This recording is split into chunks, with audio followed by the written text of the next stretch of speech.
Oke teman-teman, untuk berita atau video hari ini yang terbaru dari teman kreator kita yaitu Opung Parbilak. Dan di sini Opung Parbilak membahas tentang video ini, dan video ini pembahasannya ini sangat adem sekali. Dan untuk video ini yang dibahas dan dikomentari yaitu tentang itu pidatonya Bapak Presiden kita yaitu Prabowo Subianto. Di kedepannya nanti para koruptor-koruptor ini tidak akan bisa tidur nyenyak selama pemerintahan Bapak Presiden Prabowo Subianto. Oke teman-teman, supaya teman-teman tidak penasaran dengan videonya saya siapin dulu. Oke, video udah siap, mari kita lihat dan kita tonton. Inilah Opung Parbilak membahas dan mengomentari tentang videonya, dan video ini paling bagus, paling menarik. Nah, oke teman-teman, mari kita langsung lihat videonya. Kalian tahu siapa orang yang paling punya pengaruh besar dalam penetapan Hasto sebagai tersangka? Bapak Prabowo Subianto. Fitnah kau ya Bung ya? Gak percaya kalian, dengarkan kalian dulu ini. Dan mereka yang masih meragukan, 2 bulan saya memimpin, masih mereka bertanya-tanya. Saya sampaikan, sabar sedikit, saya baru menjabat 2 bulan. 2 bulan, ya kan? Anda sudah hitung berapa koruptor yang sudah ditangkap?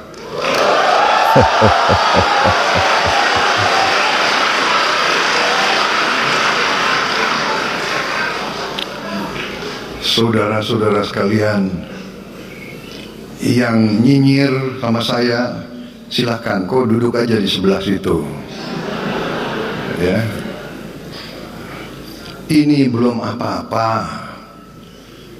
Ini belum apa-apa. Nanti 6 bulan lagi, nah, baru saudara boleh nilai pemerintah Prabowo Subianto. Udah kalian dengar, apa katanya? Kita lihat 6 bulan ke depan. Kejutan ini nanti. Nggak main-main wah. Baru 2 bulan saya menjabat, tapi lihat berapa orang koruptor yang sudah saya angkat. Berapa orang koruptor yang sudah ditangkap. Kalau ku bilang ya, masa Bapak Prabowo ini jangan main-main. Mulai dari tingkat pusat sampai ke desa kena gulung semuanya. Masih ingat kalian 700 orang kepala desa digiring ke KPK? Masih ingat? Ku pastikan nggak ada kepala desaku di situ. Ya, jadi biar tahu kalian ya, ku katakan seperti itu semua ada alasannya. Yang pertama ya, pemegang kuasa penuh terhadap pemerintahan kita itu adalah Bapak Prabowo Subianto. Nah, komando yang paling tinggi untuk pemberantasan korupsi siapa? Otomatis Bapak Prabowo. Jadi kalau PDIP elit-elitnya ada yang ditangkap KPK, jangan salahkan Jokowi, salahkan Bapak Prabowo. Karena kalian dijadikan tersangka dan kemungkinan besar akan ditangkap bukan zaman Jokowi, tapi zaman Prabowo. Gitu loh, ya. Jadi kalian selalu mengatakan kekuasaan. Coba kalian komentari dulu kekuasaannya Bapak Prabowo. Kalian ganggu-ganggu kawannya, ngamulah dia. Anak Medan, Wak. Kayak mana nggak anak Medan? Coba bayangkan kalian, Bapak Prabowo itu kalau di Batak itu marga Simbolon itu. Kebanggaan buat marga Simbolon. Tepuk tangan dulu kita marga Simbolon. Begitu juga Bapak Joko Widodo di Batak marga Siregar itu. Marga Siregar udah punya marga itu, biar tahu kalian. Banggalah kita yang marga Siregar. Kalian tahu sendiri kalau anak Medan, jangan coba-coba diganggu kawannya. Habis kalian dibikin. Nah, ya, jadi itu yang pertama. Ini berbicara tentang tentang hubungan antara Bapak Jokowi dengan Bapak Prabowo ya. Sekarang begini, apakah ini kecurigaannya PDIP, apakah ya ada cawe-cawe Joko Widodo terhadap penetapan Hasto Kristianto sebagai tersangka, ya. Kalau dibilang cawe-cawe tidak, ya. Dibilang dendam juga tidak, ya. Tapi ya Bapak Prabowo hanya membantu Bapak Jokowi mengerjakan PR-nya yang lama.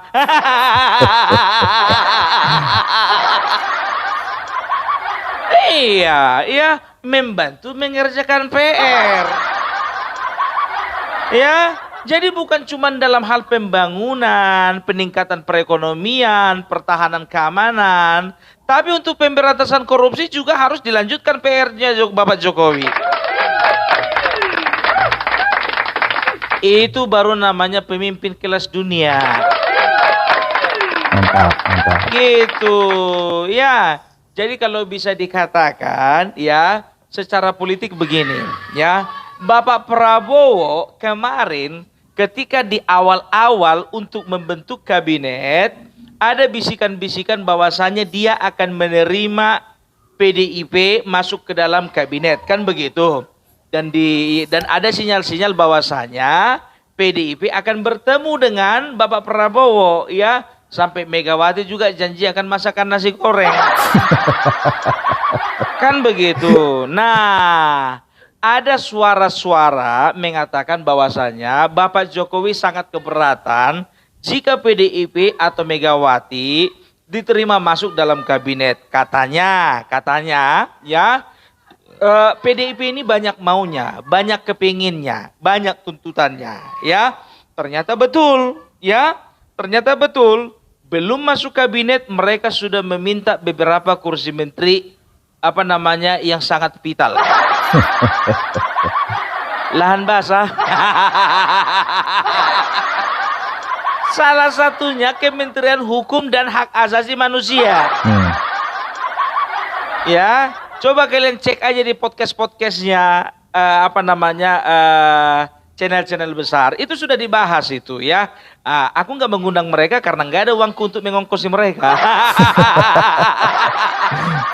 Kalau kalian penasaran, kalian cek aja kayak si Zulfan Heri kalau nggak salah. Setelah itu Ahmad Kodari, ya. Setelah itu Muhammad Kodari.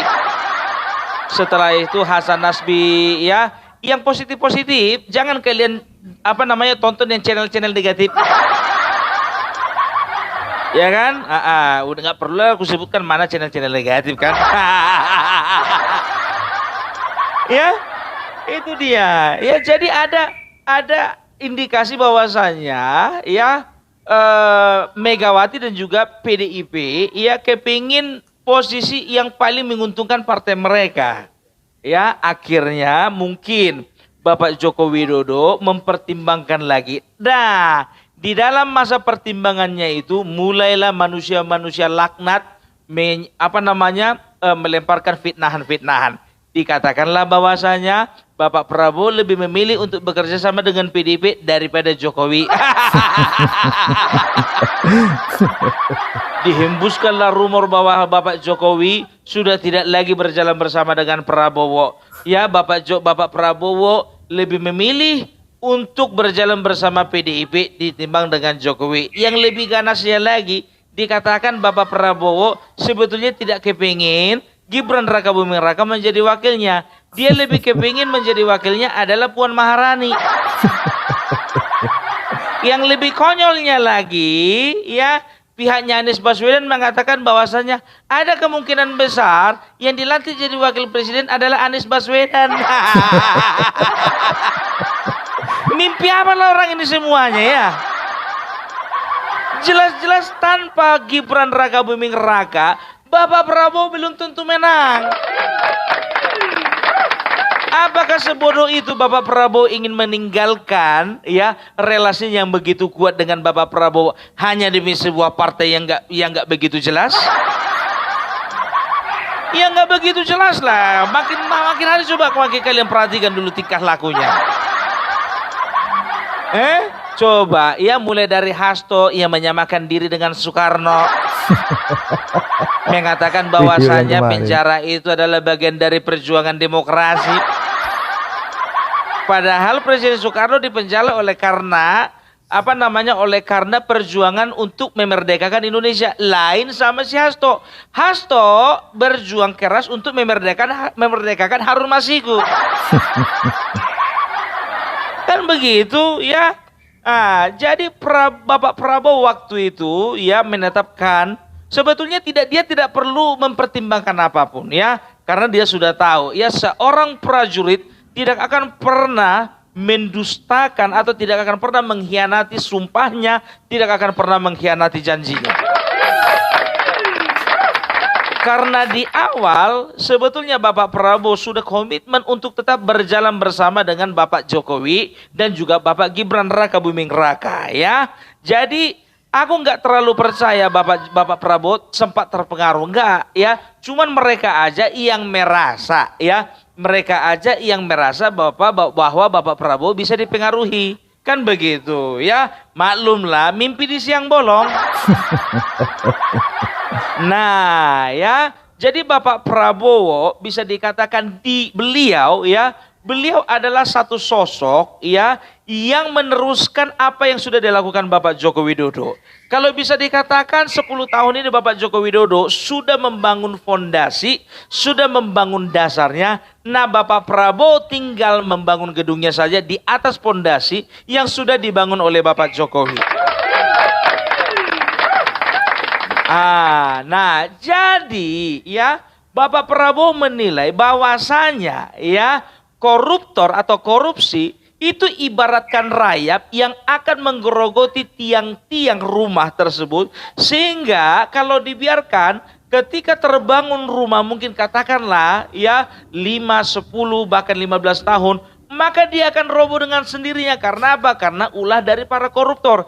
Nah oleh karena itu Bapak Prabowo menekankan bahwasanya negara ini tidak bisa maju kalau masih ada korupsi.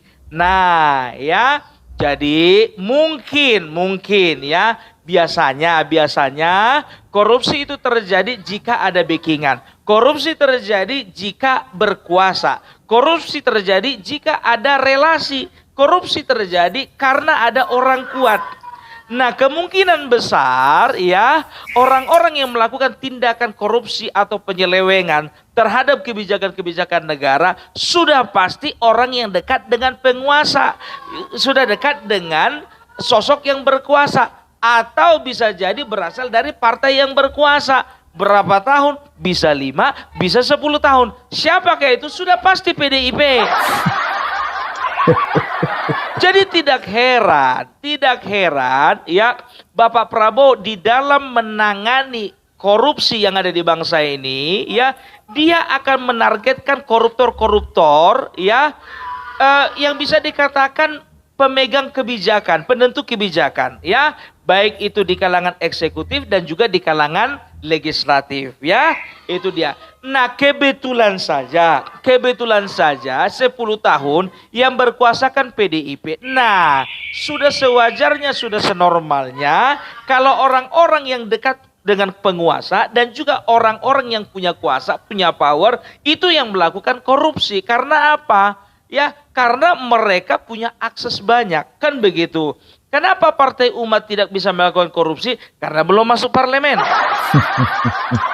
Kenapa Perindo tidak melakukan korupsi? Karena tidak masuk parlemen. Kenapa P3 tidak melakukan korupsi akhir-akhir ini? Karena tidak masuk parlemen. Nah, penguasanya siapa? PDIP. Makanya ya salah besar kalau misalnya Deddy Sitorus mengatakan bahwasanya penguasa menyasar PDIP dan kader-kadernya untuk dimasukkan ke dalam penjara satu persatu. Jadi jangan di framing ya untuk Hasto Kristianto mengatakan bahwasannya demokrasi sedang dikebiri ya, undang-undang sedang dipermainkan. Bukan itu masalahnya. Sekarang Indonesia ini butuh satu sosok pemimpin yang memastikan bahwasannya kita itu harus bergerak cepat. Siapa itu orangnya? Bapak Prabowo Subianto. Mudah-mudahan Bapak Prabowo Subianto bisa menjalankan tugas ini selama 2 periode. Nah, Iya, Bapak iya. Prabowo Subianto melakukan segala sesuatunya itu tanpa beban. Karena apa? Karena yang pertama beliau itu bukan petugas partai. Jadi bisa dikatakan Bapak Prabowo akan memimpin bangsa ini lebih leluasa, lebih bebas daripada Bapak Jokowi. Karena apa? Karena dia bukan petugas partai. Karena dia adalah ketua umum. Makanya coba kalian perhatikan dulu ya. Adakah tangan-tangan yang mampu mengintervensi Bapak Prabowo? Nggak ada. Ada partai yang berani menekan Bapak Prabowo? Nggak ada. Ya, waktu Bapak Prabowo masih bertanding bersama dengan Ganjar dan juga Anies, semuanya meremehkan dia, termasuk namanya Amin Rais. Amin Rais mengatakan, siapa saja yang meneruskan pemerintahan Joko Widodo itu sama bejatnya dengan Joko Widodo. Terbukti yang meneruskan sekarang adalah Bapak Prabowo. Sekarang menjilat dia, menjilat. Dengan ini kami Partai Umat menyatakan akan mendukung pemerintahan Bapak Prabowo. Iya kan? Itu dia. Refli Harun begitu juga. Faisal Assegaf begitu juga. Bahwasanya kami sangat setuju dengan pemerintahan Prabowo. Tapi tidak setuju dengan Fufu Fafa. Jagoan Fufu Fafa. Kemana kalian semua?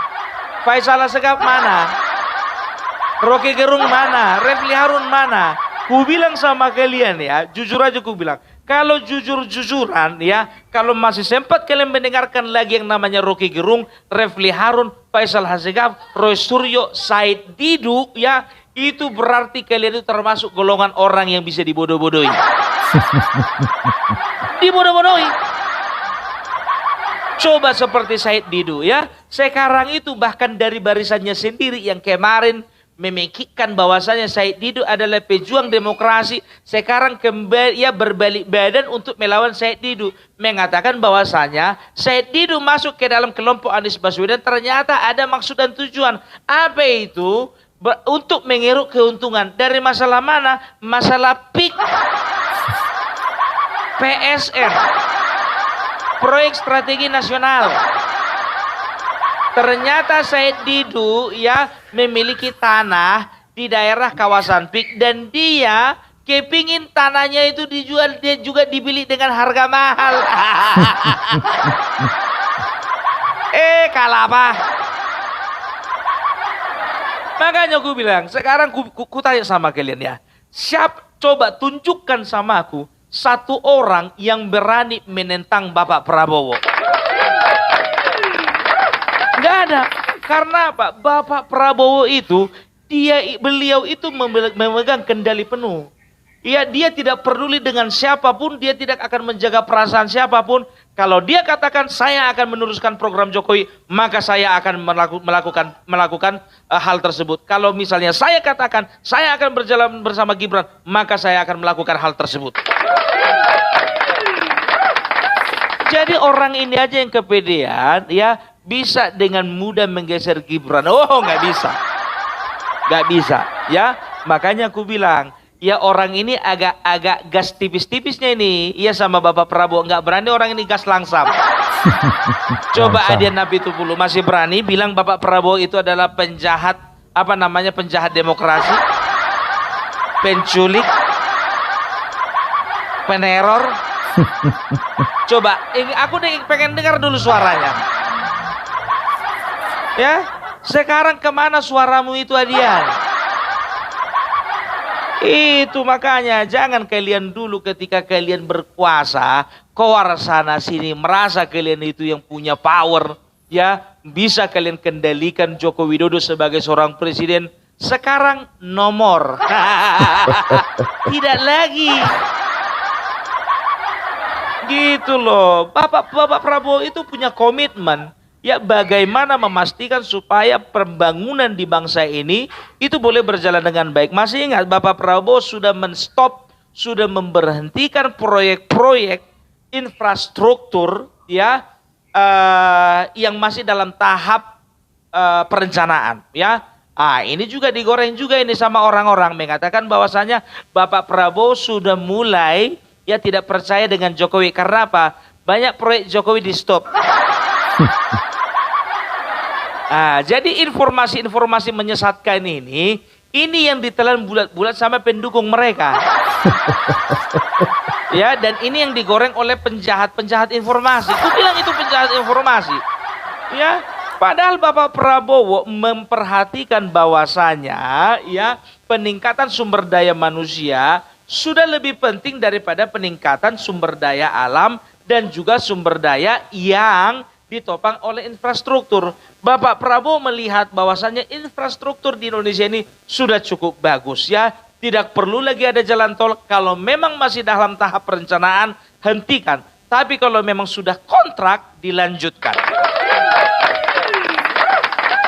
Itu dia. Jadi kita perlu pemimpin yang optimis seperti Bapak Prabowo. Kalau aku pribadi jujur saja aku bilang, aku sangat setuju Bapak Prabowo 2 periode. Ya, kita doakan saja sama-sama Bapak Prabowo dan Gibran sama-sama 2 periode. Nah, setelah Bapak Prabowo dan Gibran selesai 2 periode, Bapak Gibran yang naik menjadi presiden. Makanya aku bilang ya, jadi jangan kalian pernah berharap bisa bermimpi indah selama Bapak Prabowo menjadi presiden. Ini terkhusus untuk para koruptor ini. Para koruptor. Jadi kalau kalian tertangkap di zaman Bapak Prabowo, jangan salahkan Jokowi. Karena Bapak Prabowo hanya meneruskan pekerjaan rumah Bapak Jokowi. Ya, ya kita sama seperti di situ harus mengatakan apa ya. Saya sekarang yang dilaporkan, nanti mungkin juga Adian, nanti juga kemungkinan Roni, nanti kemudian partai kader-kader yang lain. Sekarang begini aku bilang sama kalian, ngapain kalian takut kalau memang tidak terbukti bersalah? Kalian panik karena kalian panik karena kalian memang melakukan. Tapi kalau kalian nggak melakukan, nggak perlu panik. Iya kan? Nah, jadi kita doakan saja Bapak Prabowo akan menjalankan pemerintahan ini dengan baik, terlebih lagi di dalam pemberantasan korupsi. Kalau memang terbukti lebih banyak dari PDIP yang melakukan tindakan korupsi, itu hanya kebetulan. Kebetulan. Kalau misalnya Perindo yang berkuasa kemarin, pasti orang Perindo yang diangkat. Ya kan begitu kan? Itu dia. Makanya aku bilang cuman kebetulan. Oke? Jadi itu dulu dari Opung Parbelak. Salam NKRI, NKRI harga mati. Oke, terima kasih yang sudah menonton videonya. Gimana dengan isi videonya? Itulah pembahasan dan komentar Opung Parbelak tentang videonya. Apabila teman-teman ada pendapat atau ada saran, silahkan komen di kolom komentar. Dan selamat beraktivitas. Sampai jumpa di video selanjutnya. Sampai jumpa.